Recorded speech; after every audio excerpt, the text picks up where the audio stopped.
Hey guys, tonight we're headed somewhere you probably shouldn't be caught dozing, especially not on a grand piano. Picture this. A sleepy fog rolls in over a cobbled street. Street lamps flicker like they're whispering secrets. You pass by shop windows that display nothing but empty piano benches and dusty sheet music. The air smells faintly of varnish and old melodies, and everywhere you go, you hear it. A piano, softly playing, but with no visible pianist. You step into the town square, drawn toward the sound like a moth to a lullaby. But there's something off about it. The notes twist oddly at the end, as if warning you rather than inviting you. A cold draft snakes around your ankles. That's when a toothless man on a bench mutters without turning his head. Whatever you do, don't fall asleep on a piano here. You probably won't survive this. So, before you get comfortable, take a moment to like the video and subscribe. But only if you genuinely enjoy what I do here. I'd love to know where you're listening from. Drop your location and local time in the comments. Now, dim the lights. Maybe turn on a fan for that soft background hum, and let's ease into tonight's journey together. You walk slowly down a quiet street called Presto Alley. No cars, no voices, just the rhythmic creak of your boots against worn brick. Everything here feels tuned slightly off-key. You stop outside a bookstore named Largo and Sons, which seems closed, but its door is half open. A bell chimes above you as you enter, but not with a ring. No, it strikes a perfect middle C. Books line the shelves, all about music. The Doctrine of the Dream Key, Nocturnes and Nightmares, Sleepers in Sonata. In the back of the store, someone is hunched over a typewriter. You wait for them to look up, but they never do. They're tapping away. Then you realize it isn't a typewriter. It's a miniature piano with alphabet keys instead of notes. The man speaks without lifting his head. If you're new, the law applies. Don't let your body touch the keys when your eyes are closed. You chuckle nervously. That's a real law? He slowly turns to you. His eyes are unfocused, like someone halfway between sleep and rehearsal. In this city, every law is real, especially the ones about sleep. The moment you step back outside, the melody is louder, still gentle, but close, as if following you. You duck into a diner, the Sleepy Sonata, hoping for comfort food and maybe a warm booth. Instead, it's almost empty, save for a jukebox in the corner that plays lullabies no one selects. The waitress, pale and slow-moving, greets you with a sleepy smile. "Only serve decaf past dusk," she murmurs. "Helps keep folks alert." You order soup and glance at the menu. At the bottom, in fine print, it reads, City Ordinance 88B. No individual may fall asleep on a piano or piano-shaped surface within city limits. Violators may be fined or processed. Processed? You ask, pointing to the fine print. She shrugs and sets your bowl down. That's just the law. Outside, the fog grows thicker. You think you hear the faint sound of multiple pianos now, some playful, others solemn. No two songs match. It's like walking through a haunted music school. Finally, you check into a hotel, the Eighth Rest Inn. The lobby is quiet, furnished in velvet and dark wood. There's a grand piano in the center, covered in a lace cloth like a sleeping giant. The clerk is nodding off behind the counter. "Room for one," you say gently. He startles awake and reaches for a key. "We don't get many passers-by," he mutters, "but you'll find your room. Unique." When you reach your room, it's number 88, of course. You open the door. There's no bed, no couch, just a pristine baby grand piano in the center of the room. The bench is polished. A folded note rests on the keys. It reads, "Do not sleep here. Seriously." You stand there a moment longer, unsure whether to laugh or just back out slowly. The piano gleams under the warm yellow light, like it knows something you don't. Its keys catch the glow like a smirk. And the bench, well, the bench does look very inviting. You're exhausted from the walk, the fog, the constant hum of piano notes trailing you like a forgotten tune. A quick nap wouldn't hurt, right? But then you remember the old man in the bookstore, the waitress's half warning, the law on the menu, City Ordinance 88B, and the folded note, "Do not sleep here. Seriously." You pull out your phone to search the law, expecting an urban legend. But your phone has no signal. Of course. You're not even surprised. Instead, you wander back down to the lobby, hoping to ask more directly. The concierge is there, only now he's different. Not just sleepy. He's deliberate. His eyelids move like theater curtains, drooping and rising with eerie precision. You ask softly, "Can I ask about the piano law? Just for curiosity?" He leans forward, elbows on the counter. "We don't talk about it loudly. But sure, it's been in place since 1913. He glances side to side. Used to be a real problem. Back when the town had too many musicians and not enough rules. You frown. What does that mean? He leans even closer. Too many people were falling asleep and never waking up the same. Like the melody got inside them, changed their rhythm, their time signature. You blink. You're serious? He nods once. They'd wake up hearing music where there wasn't any, speaking in notes, tapping out harmonies in Morse code. One guy swore the keys whispered to him in his dreams, taught him how to compose without moving. He wrote a sonata while asleep, beautiful. But when he woke up, he never spoke again, only hummed.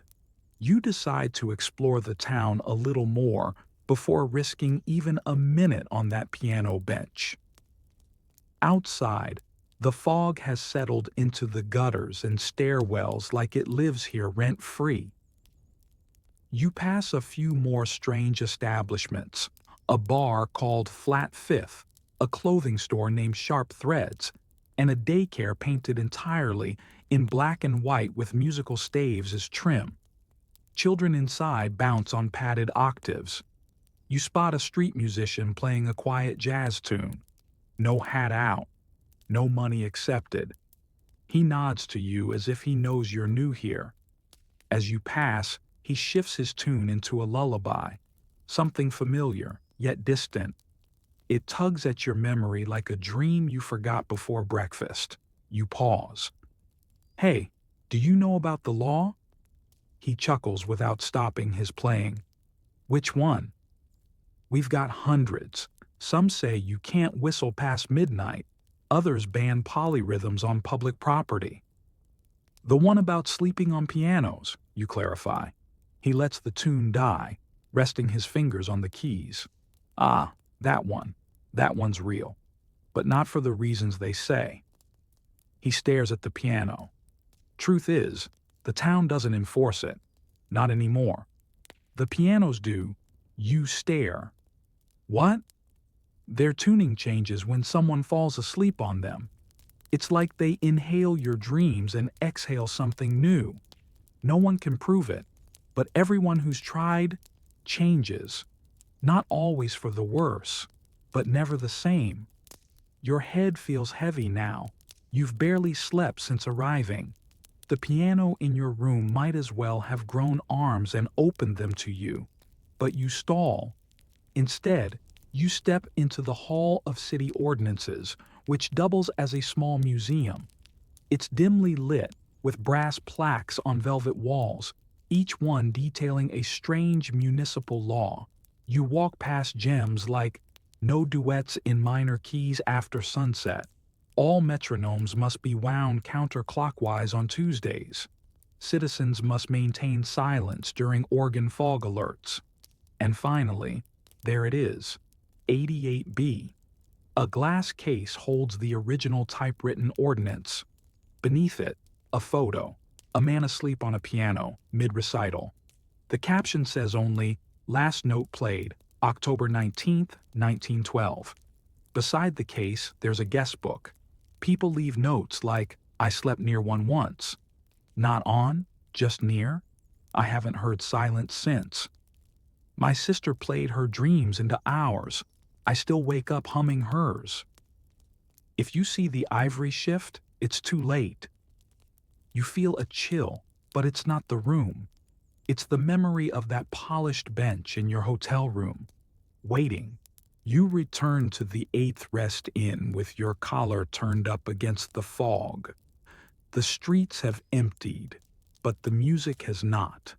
The same slow melody floats through the alleys, drifting like it's hunting something warm to wrap around. You don't recognize the tune, but it's starting to feel familiar anyway, like it's writing itself into your memory one note at a time. When you re-enter your room, nothing's changed.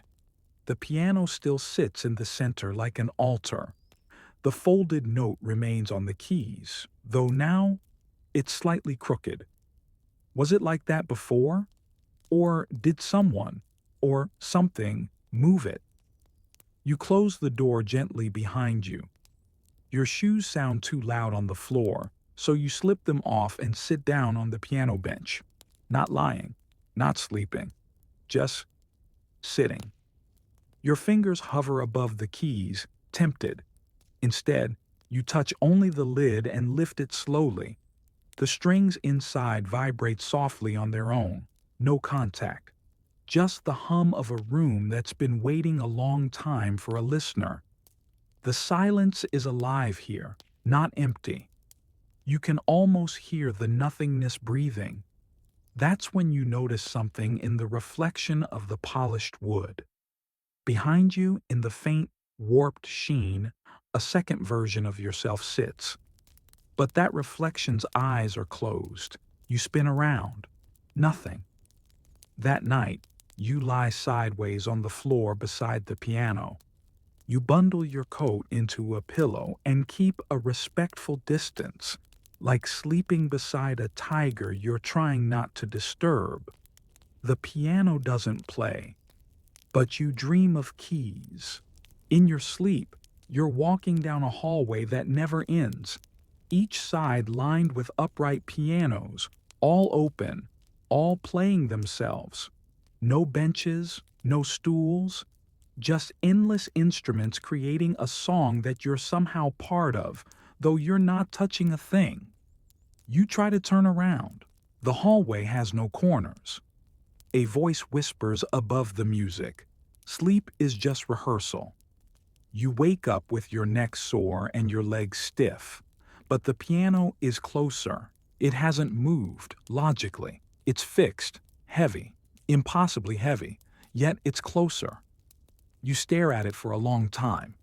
The lid is still up, but now the keys have dust on them, just enough to leave a message if someone had dragged a finger across. But they haven't, not yet. You stand, rub your face, and take a cautious breath. Then the phone rings. You jump. It's the rotary phone on the wall, the one you hadn't noticed until now. You cross the room and pick it up. Before you can say a word, a voice croaks through, "Don't fall asleep tonight." The line clicks dead. You need answers, so you head back down to the front desk only to find a different concierge. A woman now, alert but pale. Her name tag says Vera. She smiles tightly when you ask. It's not against the law because of noise complaints, if that's what you're thinking. Then why? She leans over the counter. Because people got trapped. Not in the piano, exactly. In something around it. A resonance. You shake your head. That's not real. She raises an eyebrow. Neither is a town where the streets hum lullabies and jukeboxes play dreams. But here you are. You glance behind her. A small black and white TV plays in the corner, sound off. The screen shows grainy footage of someone sleeping across a piano, time-lapsed. Their fingers twitch. Their mouth moves. Hours pass. Then suddenly, they bolt upright, eyes wide, mouth silent. The video stops there. Vera says nothing, just stares. You go back to your room. Before you enter, you hear something odd. It's not a melody. It's laughter. Soft, echoing, and distinctly coming from inside the piano. You step in, and the room is empty. Of people. But the piano lid is shut now, and there's a new note folded neatly on the bench. Your name is written on it, not your room number, your name. You open it slowly. Inside, the message reads, "Do not let your dreams fall asleep on these keys." You stare at the bench. It still looks comfortable. You sit, just for a second, and close your eyes. Your eyes snap open, but you're not in the room anymore. You're still on a piano bench, but this one is floating in the middle of an enormous, moonlit concert hall. No walls, no ceiling, just darkness stretching in every direction like velvet. The keys beneath your hands feel warm like skin, and the piano breathes. Yes, breathes. It expands and contracts beneath you, each exhale whispering a harmony that doesn't exist in the waking world. You try to stand, but your legs are slow, heavy, like you're underwater. A soft, golden light appears overhead, revealing other pianos, hundreds of them, each occupied by someone asleep, slumped over the keys, their faces serene, some drooling, some smiling, one quietly weeping. They're dreaming, just like you, but you're awake inside the dream. That's when you hear footsteps, deliberate, crisp, like high heels on a recital stage. A woman appears, dressed in a conductor's black coat. No baton, just a small, red metronome ticking in her hand. She doesn't introduce herself. She doesn't need to. You know, she enforces the rhythm. "You've entered illegally," she says softly. "This is a closed rehearsal." You try to explain that it was just a nap, just curiosity. You didn't mean to dream into the piano. She sighs. That's what they all say. And yet, you're here, in breach of Section 8. No horizontal harmony without consent. You blink. That's a law? She leans in. Her perfume smells like sheet music. In this realm, every law is music, and music always has consequences. Suddenly you're standing. You didn't move. The piano is gone. You're in a courtroom now, but the jury box is filled with pianists. Some wear tuxedos. Others are children in recital outfits. One holds a toy keyboard. Another has no face, just an expression of deep concentration. The judge enters, an elderly man whose gavel is a tuning fork. He hits the bench with it. The sound it makes isn't a bang. It's the first four notes of Beethoven's Für Elise. The court reporter types on a clavichord. You are asked to state your defense. You mumble that you didn't know. You just sat for a second. You were tired. You didn't mean to trespass on dream property. You never signed a time signature waiver. This isn't even your key. The judge nods slowly, then gestures. A record player begins to spin. Your voice plays back. A soft whisper from earlier. A quick nap wouldn't hurt, right? The prosecutor, a cello in a suit, lets the silence drag before declaring, premeditated.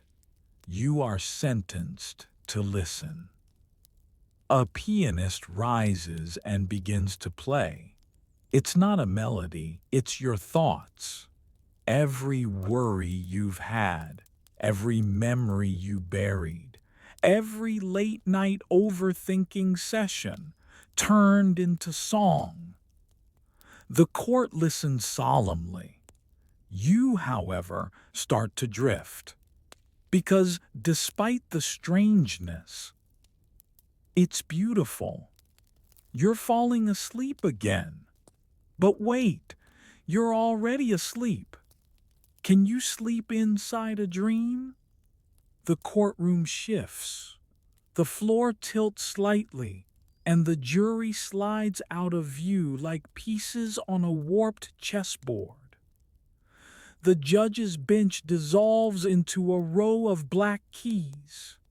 The ceiling, there was no ceiling, now becomes a swirling staff of musical notation, alive and moving. The piano reappears, and you are once again on the bench. The conductor returns. Her eyes are gentler now. You can't stay, she whispers. You're not meant to hold music like this in your sleep. You're not trained, you ask. Trained for what? She points upward. A single note hangs in the air above you, glowing, slowly spinning. That, she says. You feel your body rise, not upward, but inward, into yourself, into a note, a vibration. Everything blurs. You wake up with your head resting gently on the piano, in the hotel room, back in the waking world. The folded note is gone, but another has taken its place. Just one line this time. You played well, don't do it again. And the strangest part? You can't remember what the dream sounded like, but your fingers hurt, as if they've been playing all night. You sit there in silence, hands hovering above the keys like ghosts remembering their former lives. Your fingers twitch involuntarily, tapping out a rhythm you don't recognize. But your bones do. The piano itself hums beefy beneath you, as if it's trying to remember the dream too. You blink slowly. There's light peeking through the curtains now, just a faint morning glow, warm and golden. But something's wrong. You feel rested, and yet more exhausted than ever before, like you've just returned from a long concert in another dimension, jet-lagged from dreaming. There's a knock at the door. You startle, hand snapping back. You don't answer at first. Maybe it'll go away. But the knock returns, softer, rhythmic. You open the door just a crack. It's Vera, the concierge. She holds out a small silver envelope. Checkout reminder, she says. But it's barely dawn. She shrugs. Guests who dream too deep don't usually stay long. You take the envelope. She's already walking away before you can ask more. Inside is your bill and a fine. Line item 1, room 88, one night stay. Line item 2, violation of city ordinance 88B, unauthorized slumber on piano bench. Fine, 88.88. There's also a stamped red circle around a line at the bottom. You may contest this charge at the Museum of Forgotten Instruments within 48 hours. You wander the halls of the hotel, trying to shake off the dream or the memory of the dream or whatever it was. The place is quiet now, quieter than before. Even the ever-present music seems to have gone hush, like the entire town is holding its breath. You pass an open door. Inside, a guest lies curled up on a mattressless floor, fast asleep, facing away from a silent, upright piano. You pass another room, the number scratched out, replaced by a treble clef. You descend the stairs again and notice something you missed last time. A black and white photograph hanging crooked on the wall. A young woman elegantly dressed, asleep across a grand piano. A single word scrawled across the bottom in ink. Returned. Outside, the fog is lifting, but only barely.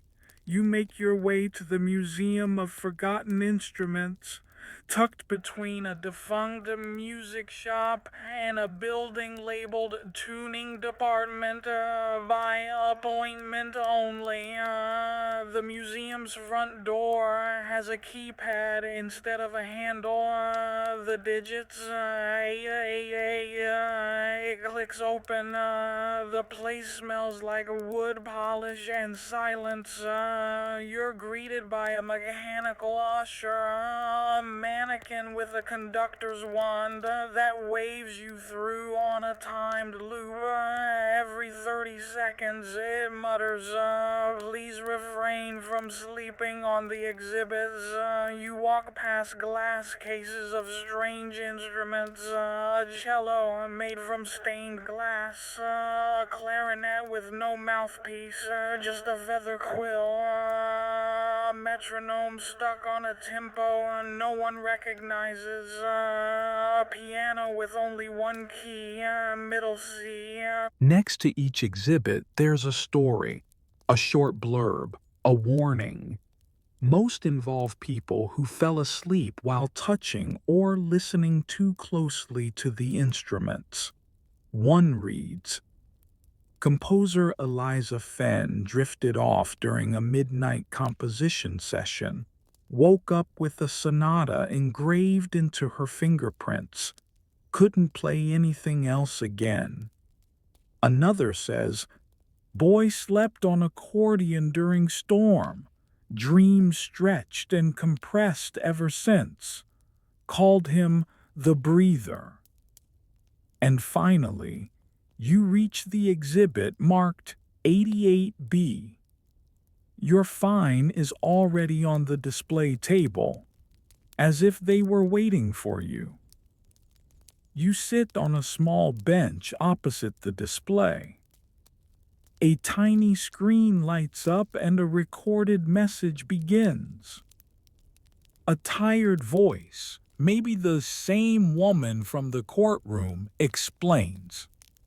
The law exists not to punish, but to protect. Dreams have frequencies. Pianos amplify them. A sleeper and an instrument in harmony can open places. Most close again. Some don't. If you're hearing this, you've already crossed once. You'll feel the pull again. Do not answer it. The screen dims. A chime rings. Your fine disappears. Contested. Cleared. The words appear digitally, then vanish. You leave the museum, but the air feels different now. Denser. Like the key signature of the day has changed and no one told you. The town's quieter than before. But now you realize it's not silent. It's just listening. You walk slowly down Sonata Street, where the buildings seem taller now, more watchful.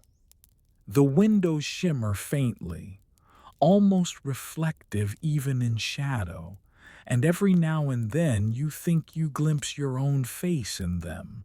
Only your eyes are always closed in the reflection. You try to shake it off. You try to focus. You step into a small cafe called the Fermata where time seems to hold its breath. Inside, it's silent as ever, though every table has a metronome, some ticking, some paused. The barista greets you without looking up. She's tuning an auto harp. "Double espresso?" she asks. Though you've said nothing, you nod. She doesn't brew it. She simply slides over a warm cup that was already waiting. As you sip, she gestures to a display case beside the register. Inside, a sealed envelope marked with your initials. You stare. "How did you know?" She cuts in, voice like falling scales. "You dreamed in a key we haven't heard in a long time. That tends to ripple outward." You open the envelope slowly. Inside is a single sheet of music, blank, except for a title at the top, scrawled in calligraphy, "Nocturne for the Sleepwalker." You carry the sheet with you out of the cafe, as if it might start filling itself in. Maybe you'll remember a note, a phrase, a sound that slipped through the cracks of your dream. Instead, you pass a music store with a neon sign that reads, "Forgetting is a choice." Inside, instruments hang like wind chimes, violins with no strings, flutes bent into spirals, pianos that play only in reverse. A man behind the counter waves you in. "You look like you've heard too much," he says, his voice dusty. "I sell silence, if you're interested." You raise an eyebrow. "How much?" He shrugs. "Depends what you're willing to forget." You tell him about the dream, the courtroom, the conductor, the warning, and the fine. He listens without interruption. At the end, he says, "Ah, you crossed into the composition layer. Not many do. Even fewer come back with all their measures intact." You ask what that means. He nods at the blank sheet you're still holding.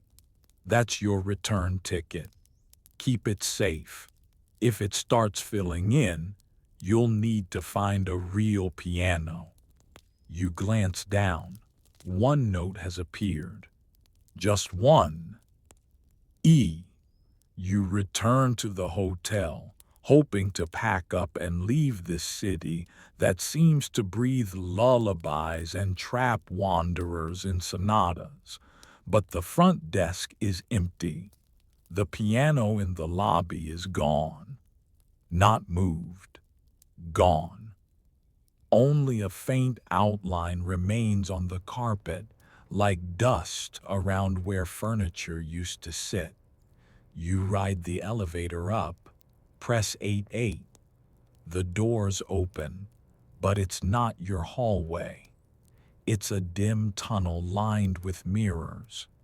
Each mirror reflects not your present, but versions of you, some asleep, some playing pianos, some walking backwards. One mirror simply shows a metronome in place of your face. You press the close button.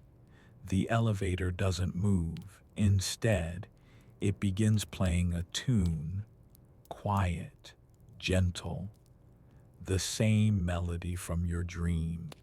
You find the stairs and climb them instead, heart thumping to a rhythm not your own. When you reach your floor, the hallway is empty, lit by flickering sconces. Your room is open. Room 88. The piano is back, but it's different. It looks older, weathered, carved with etchings you don't recognize. The bench is now covered in sheet music, your sheet music, all of it blank, except for one measure, a single bar filled in, E, G, B, rest, a simple triad, a beginning. You sit at the bench, unable to resist. You play the notes. Slowly, E, G, B, silence. Then, from the far side of the room, the door creaks shut. You didn't close it. A voice from nowhere, perhaps inside the piano, whispers, "Every note you play is a step deeper." You try to stand, but your legs don't respond right away. The piano is humming again, not loud, not forceful, just welcoming, like an old friend saying, "Come back in, you were never finished." You tell yourself you won't sit long. Just one more moment, one more note, maybe two. Curiosity is a powerful thing, and you've already crossed the line once. What's one more step across the staff? Your hands float above the keys again. They feel guided now, like invisible fingers are weaving between yours. You're not playing this time. You're being played through. You press the EGB. Then, your fingers move without permission to F. And suddenly, the room shifts. The wallpaper peels itself back like stage curtains. The ceiling rises into shadows. Your breath fogs, even though the air isn't cold. You blink, and your room becomes a concert hall again, but not the endless dream hall from before. This one is alive, packed, with versions of you, all of them seated, all silent, some smiling, some asleep, all watching. You turn to leave the bench, but your body doesn't move. A spotlight drops from nowhere, hitting the keys. You are the performer, and the sheet music in front of you, no longer blank, is now dozens of measures long. Your name is scribbled in the corner, but the ink bleeds with every breath you take. From behind you, the audience hums, not a cough, not a shuffle, a low, collective harmony. The conductor returns, this time rising from the center aisle, baton in hand. She looks directly into your eyes. "Let's try it again," she says. "From the beginning, and no nodding off this time." The air thickens. You feel the tempo wrap itself around your chest like a velvet rope. Your hands begin to play. You don't know what the piece is. but your fingers do. Each chord you strike sends ripples down your spine. Not pain, no. It's the ache of recognition, like finding a song you didn't know you missed. The hall echoes every note back, reshaped slightly, like memory through a filter. You reach a measure that doesn't exist, a blank bar. The world holds its breath, and you improvise. Instantly, everything stops. The conductor lowers her baton. The audience, the yous, vanish, one by one, into specks of dust that swirl like glitter in a stage light. The piano closes its own lid, gently catching your fingers. Not bad, she says. You breathe again, not realizing you hadn't been. She walks toward you, her shoes clicking on the polished floor. You're waking up, she murmurs. But it won't feel like it. You've rewritten your rhythm now. You'll always be a little syncopated. You whisper, "Was this real?" She smiles. You asked that once already. That time, you didn't listen to the answer. And just like that, you wake up in the hotel lobby, sitting on a piano bench. The piano is gone. Only a soft impression in the carpet remains. Your phone buzzes in your pocket. Service is back. A single text. Nice improvisation. Try not to hum it aloud. No number, no contact name, just a ringing in your ears. A familiar chord. E, G, B, F. You stand, stumble. Feel your feet adjusting to a new tempo. Outside, the town is normal. People stroll. Cars pass. The fog is gone. The sun's real. But every time your heel hits the pavement, the rhythm echoes up your spine. You're back, but not the same. As you head toward the station to catch a train out of town, you pass a busker, different from the one before. This one plays a melody that stops you in your tracks. 4 notes. Yours. He looks up, eyes crinkling. You brought that back with you, he says. They'll hear it now. In dreams, you shake your head. It was just a dream. He shrugs. Everything is. But some dreams hum louder than others. He tips his hat. Safe travels, maestro. And you keep walking, faster this time.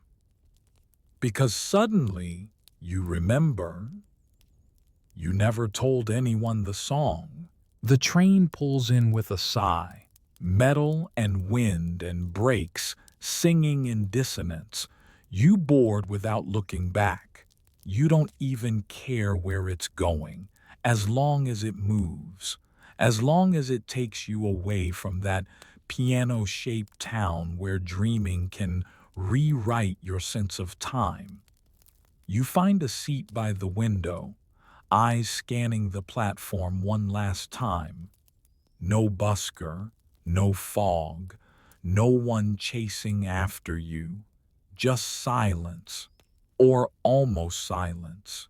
Because when the train begins to roll and the rails begin to clack, your ears catch a rhythm, familiar, inevitable. E, G, B, F, again and again. E, G, B, F. You tell yourself it's coincidence, that you're imagining it, but the pattern persists, matches the sway of the train, aligns with your breathing, and suddenly, Someone across from you hums, quietly, almost beneath their breath. Your eyes shoot open. It's a little girl with pink headphones. She's staring at her tablet, watching a cartoon, but her mouth moves, and the notes match. You don't say anything. You just watch. The conductor walks by. Not the conductor, but a rail employee in a bright orange vest. He stops beside your seat, scanning your ticket. Then, without looking up, he says, "You know, some tunes don't stay local." You freeze. "Excuse me?"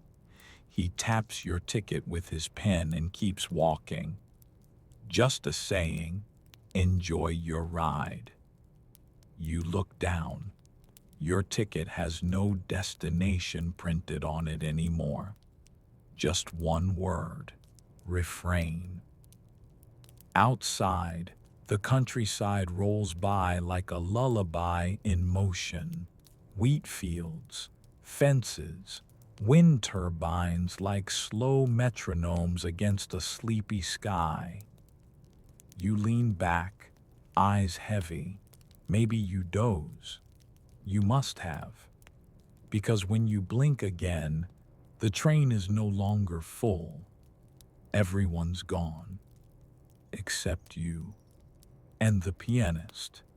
He sits at the far end of the carriage, middle-aged, hair slicked back, fingers tapping invisible keys on a fold-out tray. You watch, hypnotized. His notes are silent, but you hear them anyway. He turns to you slowly. "They said you'd bring the cord with you. Didn't believe it, though. Thought no one could carry music across like that." You try to respond, but your throat is dry, stiff, like your voice has been tuned out. He continues. "It's not your fault. Keys open things, songs slip through, but you've got to be careful. Once a melody finds a vessel, it doesn't leave quietly." You manage a whisper. "What happens now?" He smiles faintly. "That depends on whether you're still dreaming." The carriage lights flicker, and suddenly he's gone.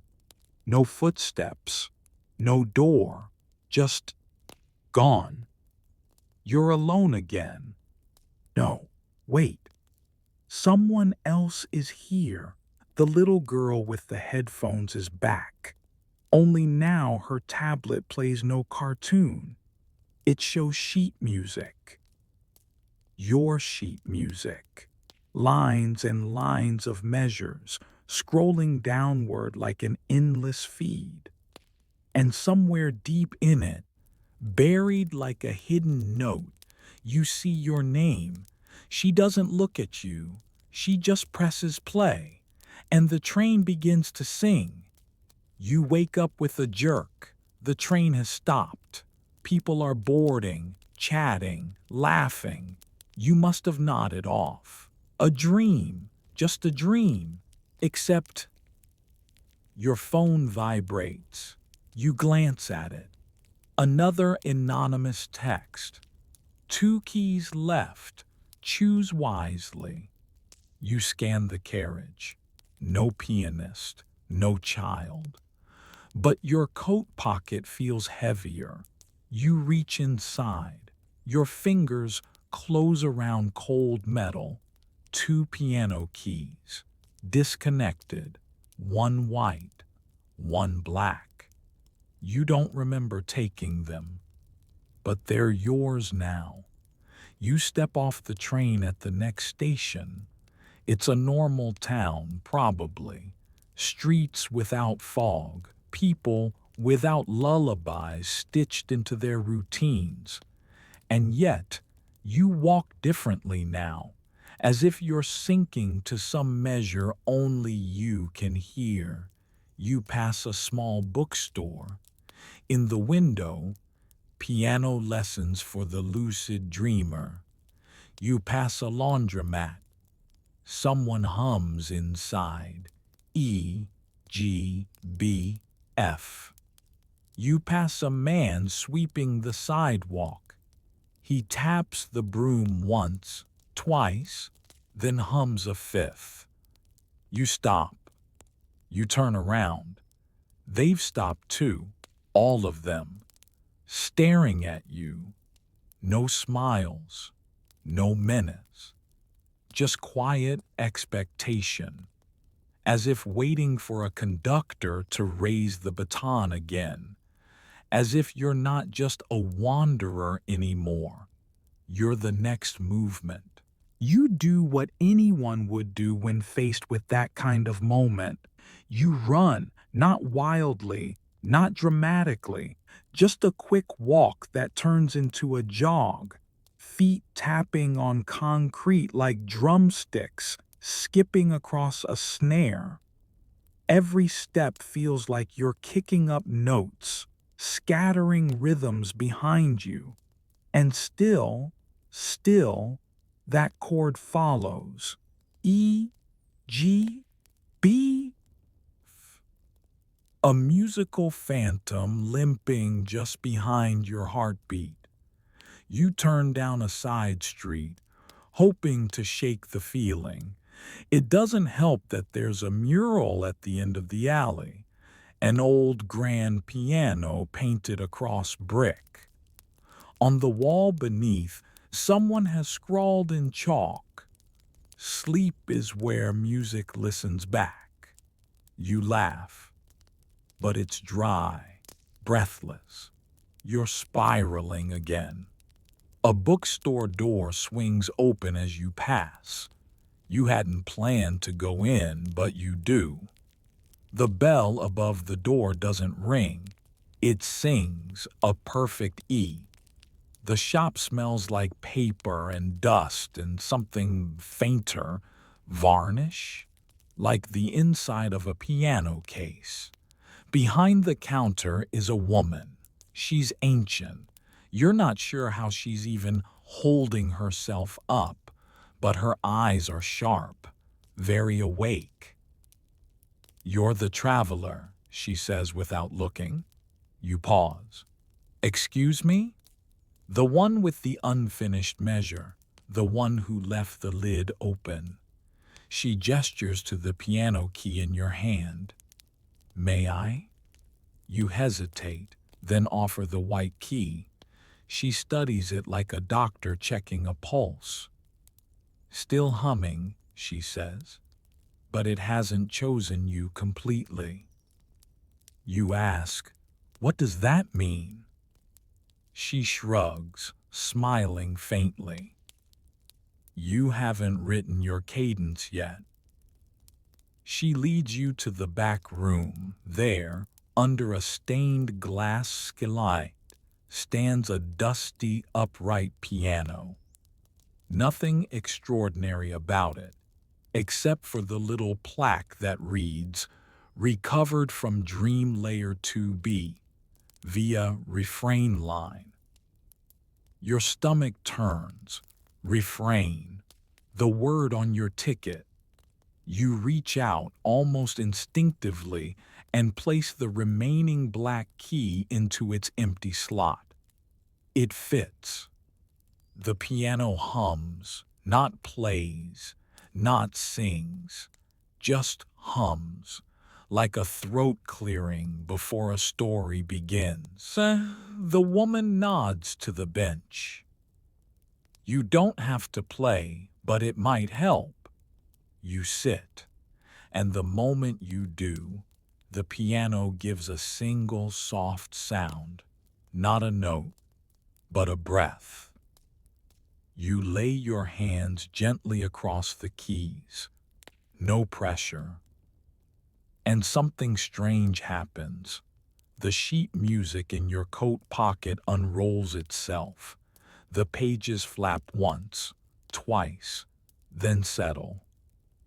Each measure now filled in line by line. The melody, your melody. You recognize pieces of it now, bits from the dream, the train, the courtroom, the laughter in the piano, all of it sewn into a single drifting waltz. And at the end of the page, a rest. You look up. The room is empty now. The shopkeeper, gone. The bookshelves, gone. The stained glass above is cracked and flickering. You're back in the hall of mirrors. Each reflection plays your song. Some are younger, some older. One, terrifyingly, has no face at all, just a mouth that hums your tune. You close your eyes and begin to play. The piano lifts, not literally, but yourself does. You feel the dream again, yes, but you also feel the choice. This time, you're not being pulled. You're stepping in, note by note, bar by bar. You play through the courtroom, through the metronome, through the busker, through the girl on the train. Each character a chord, each setting a verse, until finally, at the last measure, you reach the rest, the final silence. And when it arrives, you let go.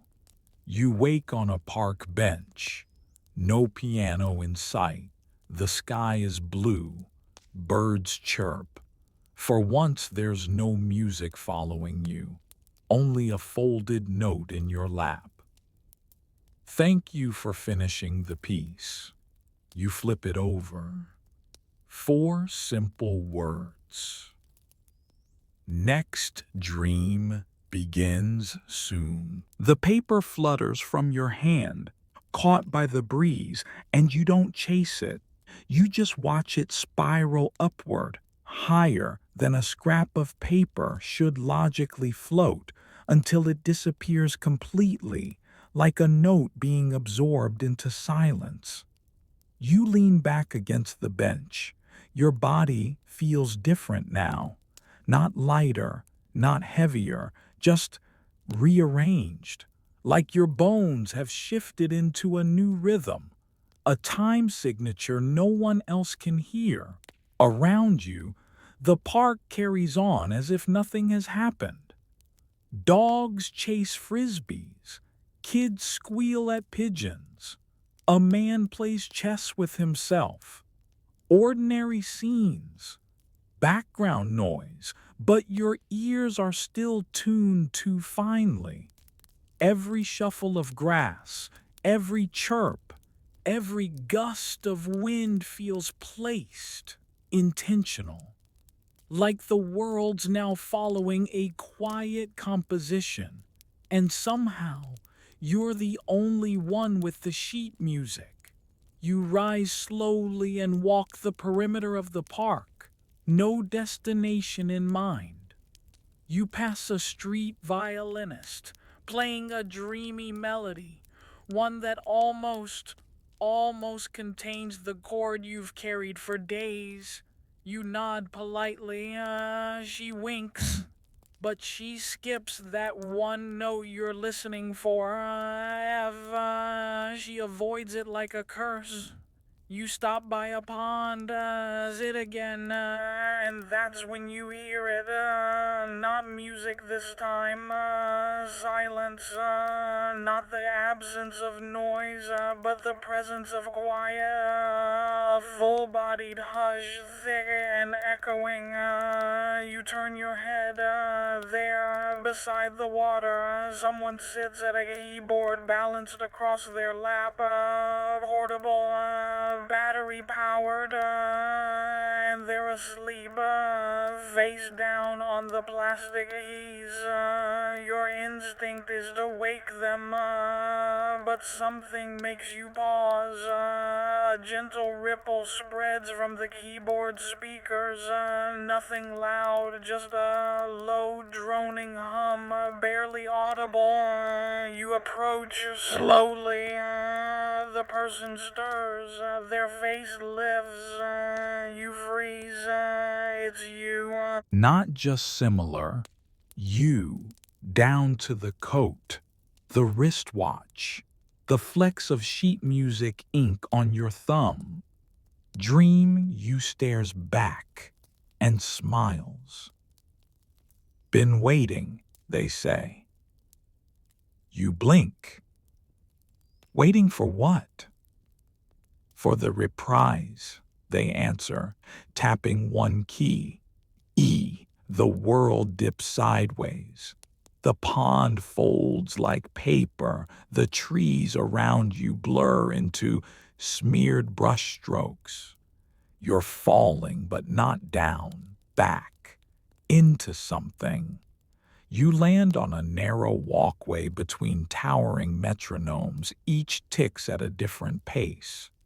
Too fast, too slow. Some reverse. Your doppelganger, Dream You, walks beside you. You started something back there, they say.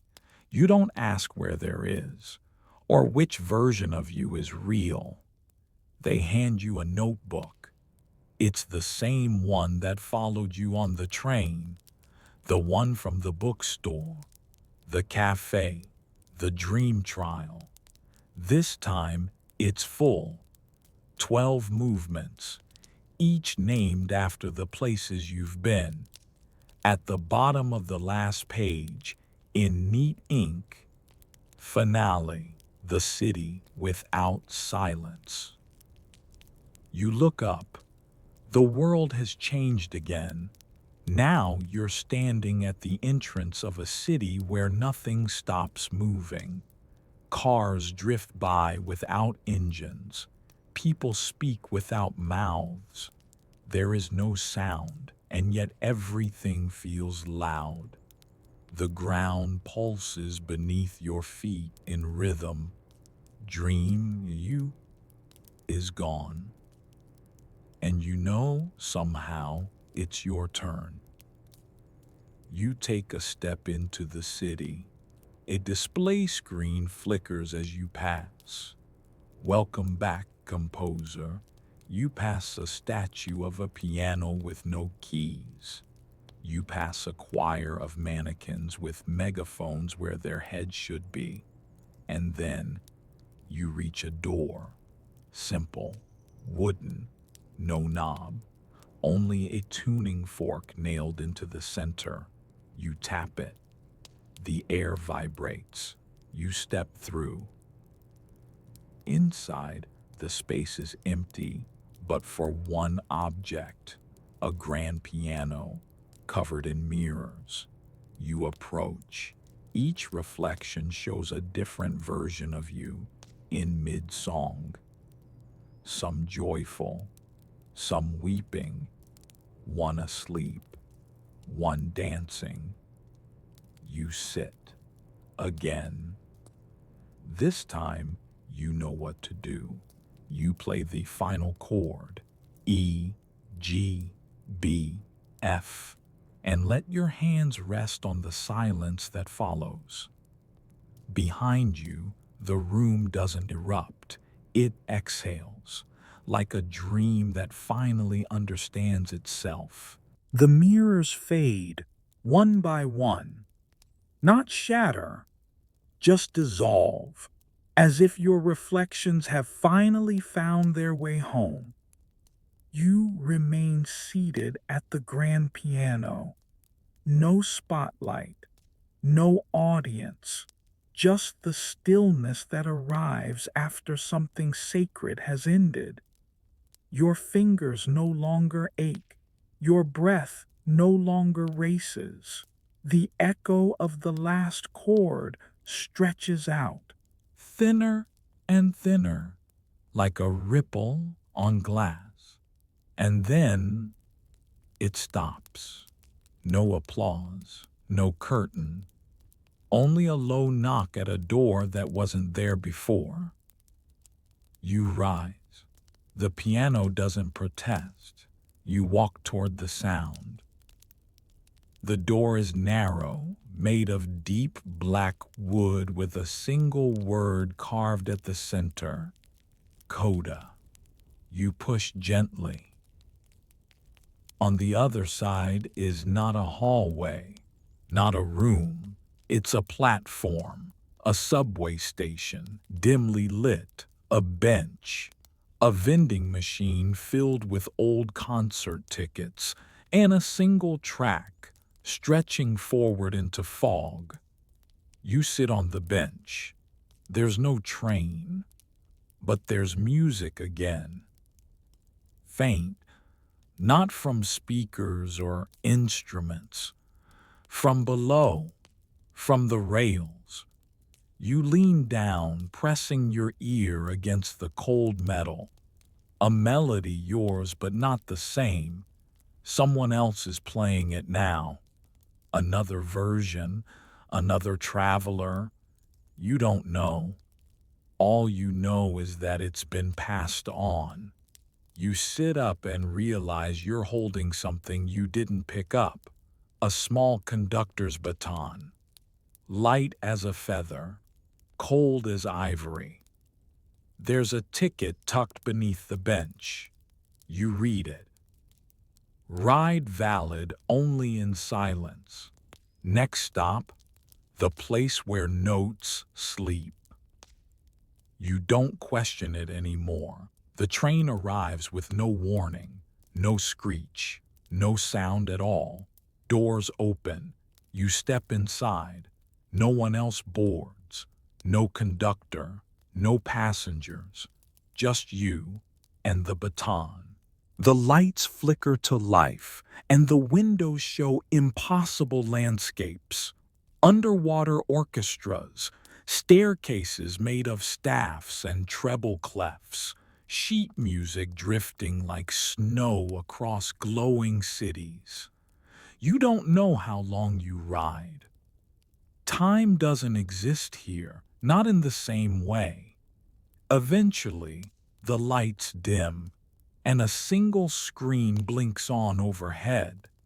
A message scrolls slowly, word by word. Thank you for not sleeping on the piano. You smile, a real one, the first in a long time. Because you understand now, it was never really about pianos. It was about listening to music, to dreams, to silence, and to yourself. The train slows. You step off into a station made of moonlight and parchment, and as you walk up the steps and disappear into the soft hush of some new world, the last thing you hear is a whisper in the air. One last movement remains. You look down. Your baton is gone. But the music? It's inside you now. The world above is neither city nor countryside. It's somewhere between, like a resting note that hasn't chosen its scale yet. You walk along a path made of overlapping sheet music, literal staves and bars curling beneath your feet, pressed into the ground like fossils. Each step releases a faint note, barely audible, like echoes of a lullaby trying not to wake itself. There are no buildings here, just structures shaped like instruments, a windmill shaped like a flute, a watchtower built from organ pipes, lampposts bowed like cellos, glowing at their scrolls. You come to a crossroads where 3 signs point in opposite directions. Tempo, reverb, sleep. You hesitate, then take the third. The path narrows, winding gently into a forest of tuning forks. They ring without touch, each branch trembling in anticipation. You feel the vibrations in your chest, in your teeth. Your breath syncs with them without trying. Then, a clearing. And in the middle of it, a piano. Old, wooden, weathered, keys yellowed with time. But this time, it's different. There's a blanket folded neatly on the bench, and a pillow, and a sign. Permission granted. You walk to it slowly. This is the first piano in the whole journey that welcomes sleep. Not forbids it, not punishes it, just allows. You sit. Your body melts into the bench as if you've always belonged here. The wood is warm. The silence is not silent at all. It's full, like a chord waiting for one last finger to press one last key. You rest your hands gently. You play nothing. You sleep. Not into a dream, not into a courtroom, not into mirrors or trains or forgotten laws. Just sleep. When you wake, there's dew on the piano lid. Morning light filters through the branches of the tuning fork forest. Birds chirp, not melodies, but scales. The world is real again, or as real as it's ever going to be. You stretch, no aches, no strange keys in your pocket. Just you, and the soft hum of something finished. As you stand to leave, you notice the sheet music on the bench beside you. One final page. Just a single word scrawled across the staff. Rest. And now you lie back, your journey behind you, your rhythm finally slowed. There's no music chasing you now, no piano keys whispering through dreams, no fog, no echoing footsteps through mirror halls or silent subway trains. Only stillness. You feel your breath, slow and even, rising like a gentle crescendo, then falling softly, fading into silence. The world is quiet now, not because it lacks sound, but because every sound knows its place. Nothing rushes, nothing pushes. You're safe here. The chords you carried, E flat, G, B flat, F, have faded into your memory, like the outline of a song you can't quite hum anymore, but still feel in your bones. A forgotten tune, a heartbeat with harmony. Maybe you'll dream again. If you do, it won't be of strange laws or sleeping cities. It'll be of slow trains through sunlit fields or soft benches under starlight. It'll be of notes that know how to hush, of melodies that hold space for silence. Your fingers no longer twitch. Your mind no longer reaches. You are still.